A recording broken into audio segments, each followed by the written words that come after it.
আজ একটু ঝালঝাল করে ঘুগনি খাওয়ার ইচ্ছে হয়েছিল।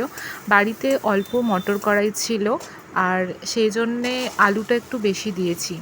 প্রথমে সর্ষের তেলের মধ্যে গোটা জিরে আর গোটা গরম মশলা একটুখানি ভাজা ভাজা করে নিয়ে পেঁয়াজ কুচিগুলো দিয়ে দিতে হবে। তারপরে দিয়েছি কুচিয়ে রাখা আলুটা আর পেঁয়াজটা একটু লাল লাল মতো ভাজা হয়ে গেলে টমেটো কুচি আর লঙ্কা কুচিগুলো দিয়ে দিতে হবে।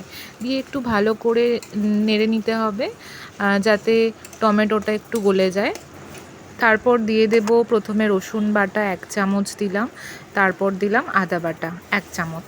আদা রসুনের কাঁচা গন্ধটা চলে যাওয়া অবধি নাড়তে হবে, খুব ভালো করে কষাতে হবে। নিচে বসে যাচ্ছিল বলে আমি অল্প একটু জল দিয়েছি, তারপর দিয়ে দিয়েছি হলুদ, তারপর লঙ্কা গুঁড়ো, জিরে গুঁড়ো, ধনে গুঁড়ো, তারপর দিয়েছিলাম কাশ্মীরি মির্চ, মানে এটা কালারের জন্য দিয়েছিলাম অল্প একটু। তারপর আবারও ভালো করে নাড়াচাড়া করে নিতে হবে।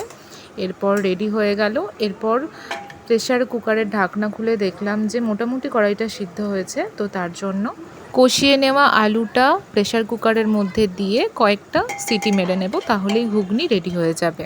এই স্টেপে যে যার মতো স্বাদ অনুযায়ী একটু নুন, একটু চিনি দিয়ে দিতে হবে। তারপরে দিয়ে দিতে হবে কাসৌরি মেথি, এটা অপশনাল, নাও দেওয়া যায়। তারপরে দিয়ে দিয়েছিলাম শাহি গরম মশলা দিয়ে প্রেসার কুকারের ঢাকনা বন্ধ করে দিয়ে 3-4টে সিটি মেরে নিলেই হবে।